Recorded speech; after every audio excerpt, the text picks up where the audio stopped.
What if I told you that the more you explain yourself, the less respect you actually get? We've all been there, trying to justify our actions, defend our decisions, or prove our worth. But what if the more you try to explain yourself, the more you're actually diminishing your value? It might feel like you're being transparent, but in reality, it's only making you appear unsure of yourself. When you constantly explain, you're telling the world that you need validation. But real power, it comes from within. Your worth isn't determined by how much you say, it's determined by how much you trust yourself. Right now you have two choices: keep explaining, keep seeking validation, or stop. Stop explaining and watch your true value rise, effortlessly. If you're ready to take control and stop seeking approval, hit that like button, subscribe, turn on notifications, and comment below. I trust myself, not the opinions of others. Let's dive deeper. Number 1. Pain as a forge, turning heartbreak into power. The pain hits you like a wave, unexpected, paralyzing. One moment you are someone's world, the next you're standing alone in the ruins of promises that no longer hold weight. It's tempting to see this pain as the end, but the Stoics would urge you to see it as something else entirely, the beginning. Because pain, when embraced with discipline, becomes transformation. Marcus Aurelius didn't avoid pain, he studied it. He saw suffering not as punishment, but as the forge that molds a man into his final form. You're not broken, you're being reshaped. You're not lost, you're being rerouted. Pain, as cruel as it feels, is the clearest mirror. It shows you what matters, what needs to change, and who you really are when nothing and no one shields you. Imagine a sword. Before it becomes a weapon, it's just raw metal, useless, blunt, unimpressive. It has to be burned, hammered, and cooled, again and again. Only then does it become sharp, powerful, worthy. That's you right now. This heartbreak isn't the end, it's the forge, and what you choose to do inside the fire will define who walks out the other side. Here's your opportunity. Stop running from the pain. Don't numb it with distractions. Don't beg for it to go away. Face it. Sit with it. Let it show you the parts of yourself that were too fragile, too dependent, too unguarded. Then begin the rebuild. Focus on discipline, physical, mental, emotional. Every workout, every journal entry, every time you choose action over rumination. You're forging steel where there was once softness.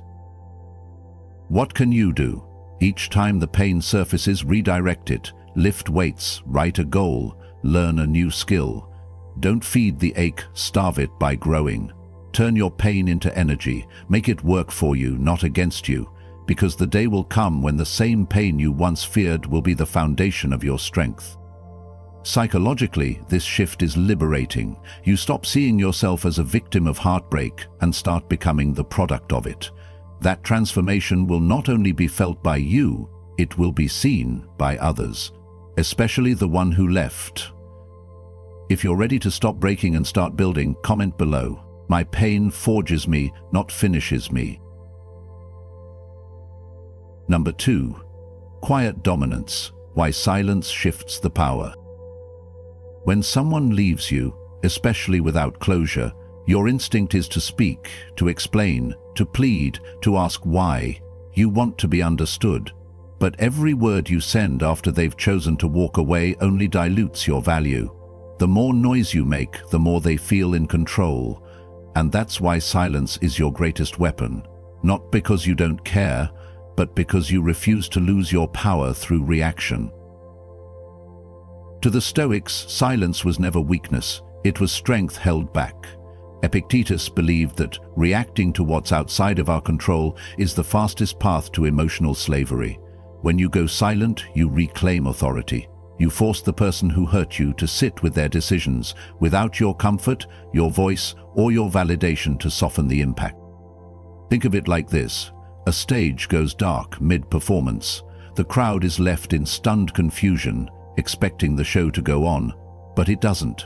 And in that blackout, every eye leans forward, every breath is held.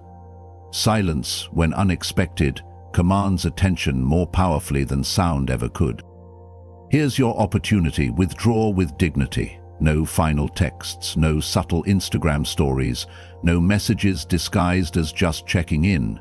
Instead, let your absence echo. Let it create the discomfort they never felt when you were overly available. Your silence isn't emptiness, it's precision. It makes them question, reflect, and for once, sit in the space they created. What can you do? Practice disciplined detachment. When the urge to reach out hits, remind yourself, every message I don't send strengthens me.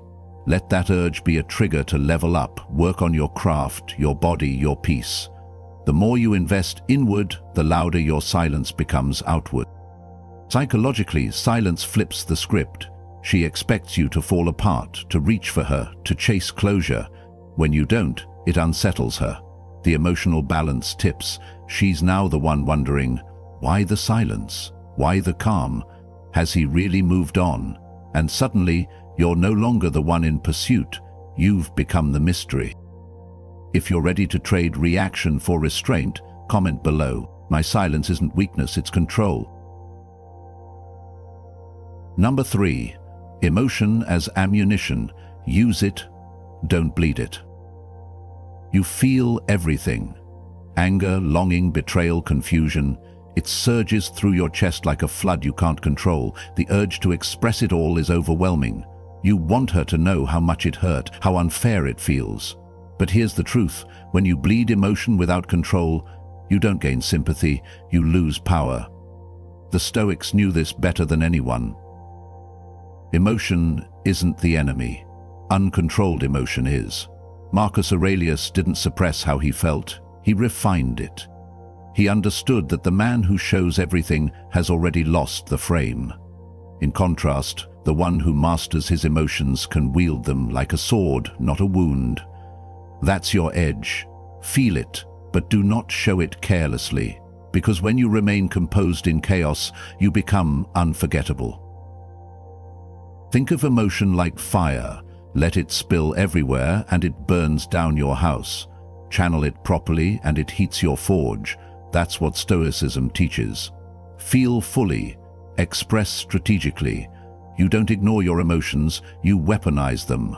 Not for revenge, but for creation. Every ounce of pain becomes fuel. Every sting becomes your sharpened edge. Here's your opportunity. Stop reacting emotionally. Don't let your hands send messages your future self will regret. Instead, move the emotion into your mission. Use it to lift heavier, to work longer, to focus deeper. Let the storm rage inside, but show the world calm skies. That kind of restraint creates quiet awe. What can you do? Create an emotional redirection system. When the pain spikes, you train. When anger rises, you write. When sadness pulls at your chest, you breathe through it. Not to numb it, but to navigate it. Master your expression. Don't spill, sculpt. Let your new life become the portrait of pain, refined into strength. Psychologically, this transforms how people see you. The one who cried, begged, or lashed out becomes forgettable, but the man who felt it all and said nothing, he haunts the memory. He becomes the question mark. You go from, he cared too much, to, how did he stay so calm? And that question lives in their mind long after you're gone. If you're ready to hold your fire and shape it into strength, comment below. I don't spill emotion, I sharpen it.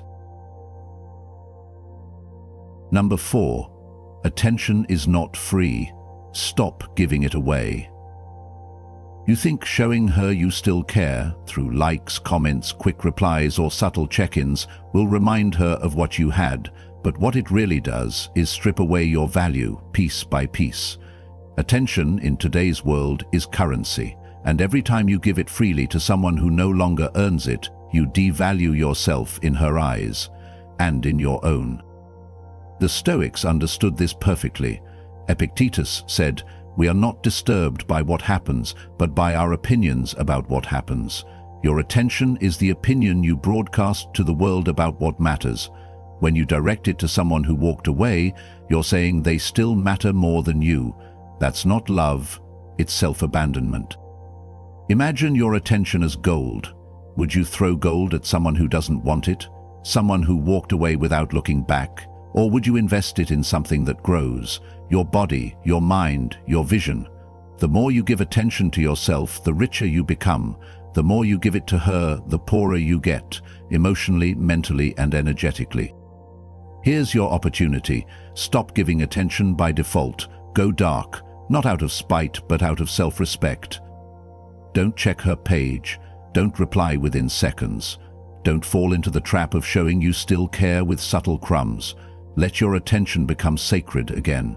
Let it be earned, not handed out. What can you do? Audit where your energy is going. Make a hard rule. No attention given unless it aligns with your growth. Track your habits. How much time do you spend thinking, watching, wondering? Every minute wasted on her is a minute stolen from your future self. Cut it off. Reclaim it. Psychologically, this shift is profound. The person who was once your source of validation now feels your absence. Not because you made a dramatic exit, but because your energy simply vanished. And that disappearance creates the most powerful reaction of all. Curiosity, wonder, regret. If you're ready to stop investing where there's no return, comment below. I spend my attention where it grows, never where it fades. Number 5. Control the inner circle. Let go of what you can't command. You replay the moments, what you said, what she said, what you could have done differently. You obsess over what-ifs, cling to maybes, and hope somehow you'll make sense of it all. But here's the Stoic truth. There's a clear line between what belongs to you and what doesn't. Her decisions, not yours. Her emotions, not yours. The only thing you ever owned was your reaction. Epictetus nailed it when he said, "Some things are up to us and some are not." That's not just philosophy, it's emotional survival. The more you grip what you cannot control, the more power you give it to wreck you. But the moment you release what isn't yours, her thoughts, her actions, her absence, you begin to reclaim peace. Imagine standing in a storm. You can scream at the wind, curse the rain, or you can shelter, focus inward, and build a fire. The storm is hers. The fire, that's yours. And it's the only thing that'll keep you warm when everything outside feels cold. Here's your opportunity. Shift your energy from surveillance to self-command. You don't need to check her page. You don't need to decode her silence. You need to control your day, your mind, your future. That's where the real transformation happens.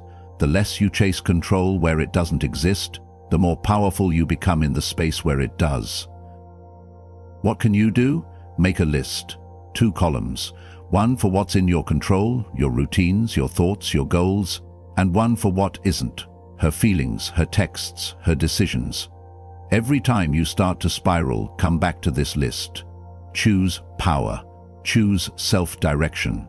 Choose the controllable path. Psychologically, this clears the fog. You stop fighting the past and start building the future. The more you root yourself in your own domain, the less anything outside of it can shake you.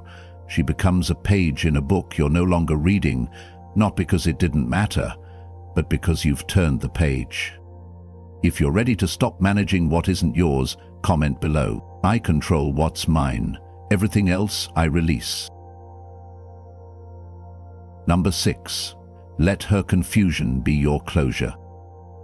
You've probably caught yourself waiting for that message, that apology, that moment where she finally explains why. Closure feels like the missing piece, the thing that will help you breathe again. But here's the uncomfortable truth. When you make closure her responsibility, you hand her the pen to finish your story. And the Stoic knows. No one writes your ending but you. Marcus Aurelius never wrote about chasing explanations. He focused on action, on ownership, on directing the mind where it still had power. Closure doesn't come when she says sorry. It comes when you decide that you no longer need to hear it. The real shift? When her silence no longer controls your peace, and your forward motion no longer waits for her permission. Picture this: a courtroom with one empty chair. You're waiting for the defendant to arrive and give you justice, but she never comes. You can wait a lifetime, or you can slam the gavel yourself, declare the trial over, and walk out the door a free man. Here's your opportunity. Let her confusion be your closure. Let her wonder what happened to the man who used to chase answers. Let her feel the shift when your silence becomes permanent, not as punishment, but as proof that you've moved on. She doesn't owe you clarity, and ironically, the more you stop demanding it, the more powerful your story becomes. What can you do? Close the chapter deliberately. Write it out if you must. Seal it with action. Block her if you need the space, or simply mute the noise and move. Then build. Let every day become your closure, every gain, every step, every breath that no longer depends on her. Psychologically, this rewrites the script. You stop asking questions and start becoming the answer. She may feel confusion, even regret, but you feel clarity because you created it. Not with words, but with stillness and discipline. That's the Stoic's power, letting the past end without applause. If you're done waiting for an ending and ready to write your own, comment below. Her silence is enough. My peace writes the rest. Number 7. Choose discipline over desperation. Every time. In the aftermath of heartbreak, desperation wears many disguises. A sudden DM, a just checking in text, a late-night story meant for her eyes. You convince yourself you're just being honest. But the truth is, these aren't acts of love. They're quiet cries for attention, and each one chips away at your power. The Stoics would call this what it really is: emotional surrender. Desperation screams, "I need you to validate me." Discipline whispers, "I already know my worth." One is chaotic, impulsive, ruled by need. The other is focused, patient, ruled by purpose. That's the shift. When you stop chasing and start building, you stop being a slave to your pain, and you start using it like fuel. Seneca once wrote, "No man is more unhappy than he who never faces adversity, for he is not permitted to prove himself." This is your adversity. This is your test. You don't pass it by texting her. You pass it by showing up for yourself, even when no one's watching, even when it hurts. Especially then. Picture two men. One scrolls through her page at midnight, hoping to feel close again. The other is in the gym, headphones in, sweating through the storm. One is trying to revive the past, the other is building a future so strong she'll feel it from a distance. Which one are you becoming? Here's your opportunity. Make discipline your identity. Build a morning routine that doesn't begin with checking her page. Create a schedule that fills the space she left with something greater: progress. Let the version of you who once begged become the man who now builds. Quietly, relentlessly. What can you do? Commit to a 7-day reset. No contact, no stalking, no performance, just progress. Track every win, small or large. And if you fall, don't spiral, reset. Begin again. Desperation wants you to quit. Discipline dares you to continue.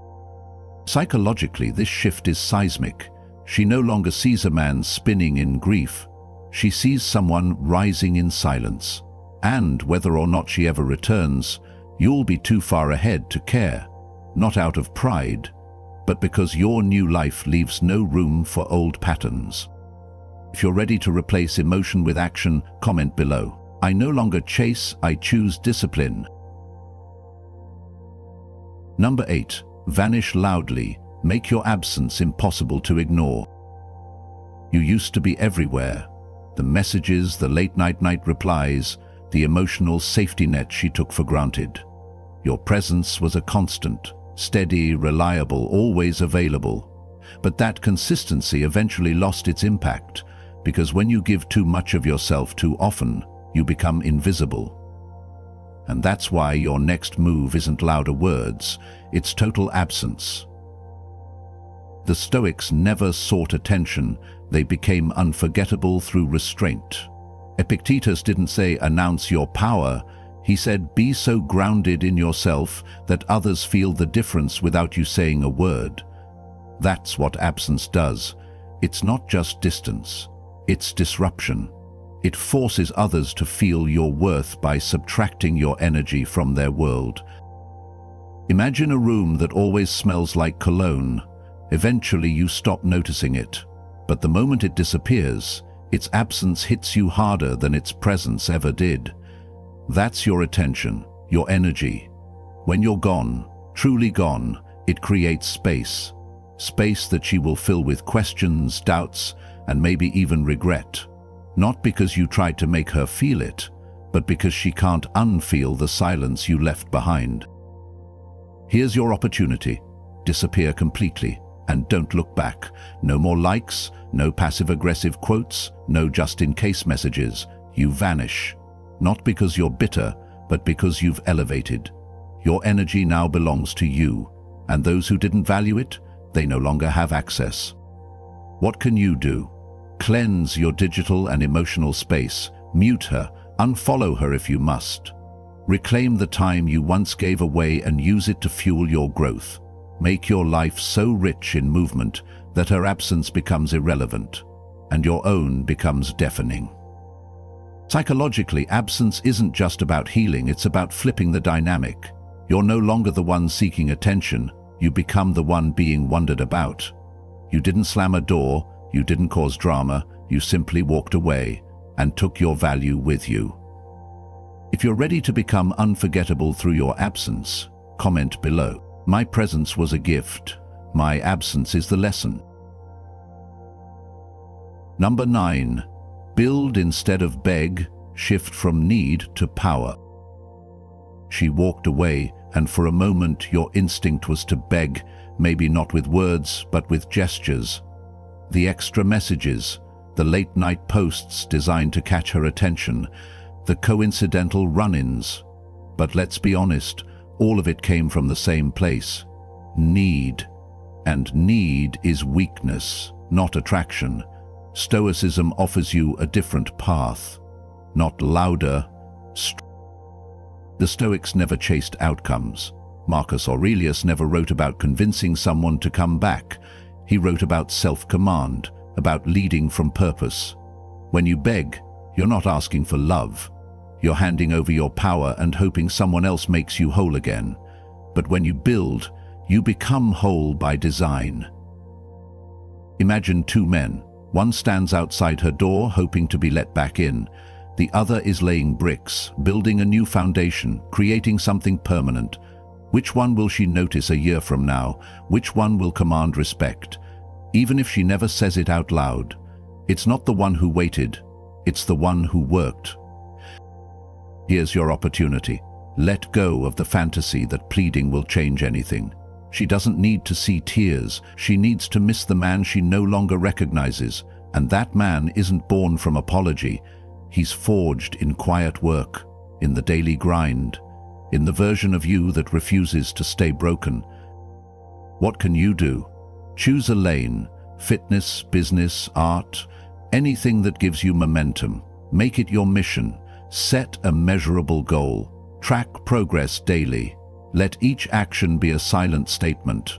I'm not waiting for you, I'm building me. The day will come when your growth speaks louder than any words you never said. Psychologically, this is how you shift out of dependence. You no longer hope she sees your worth. You become too focused to care. And in that shift, something strange happens. She starts to notice. Not because you chased her, but because you disappeared and came back evolved. If you're ready to stop asking and start ascending, comment below. I build my value. I never beg for it. Number 10. The quiet legend. Why the Stoic man is never forgotten. You don't yell, you don't chase, you don't explain. And yet, somehow, you're the one she remembers, long after the messages fade, long after the dust settles. Why?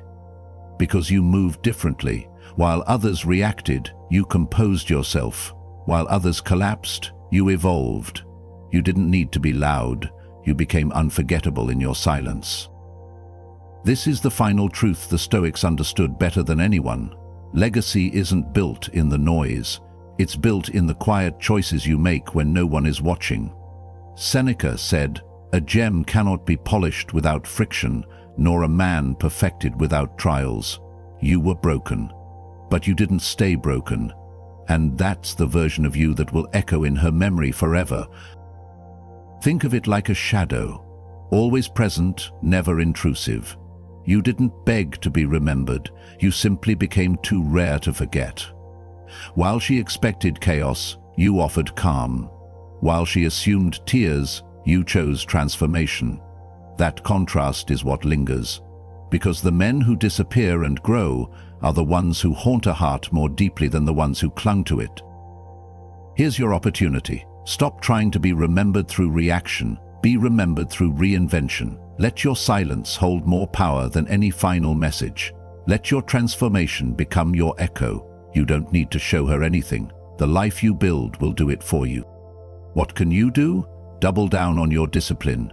Finish the book, hit the gym, launch the project, strengthen your mind, cut out the noise. Let every decision you make from now on be a message she'll never hear, but always feel, because the Stoic man doesn't need applause. His evolution speaks in whispers that last a lifetime. Psychologically, this shift is eternal. You're no longer seeking closure, attention, or revenge. You've entered a different league. The rare man who lives by principle, not reaction. That man leaves a legacy, not because he tried, but because he became. If you're ready to be the one she can't forget, comment below. I don't need to be remembered. I become unforgettable. You started out thinking that explaining yourself was necessary, that the more you justified your actions, the more respect you'd gain. But now you realize that true power comes from silence, confidence, and knowing your worth. Your value was never in your explanations. It was always in your belief in yourself. If you're ready to stop explaining and start commanding respect, like this video, subscribe and comment below. I am unshakable. Stay grounded, stay strong, because your worth doesn't need to be explained. It speaks for itself.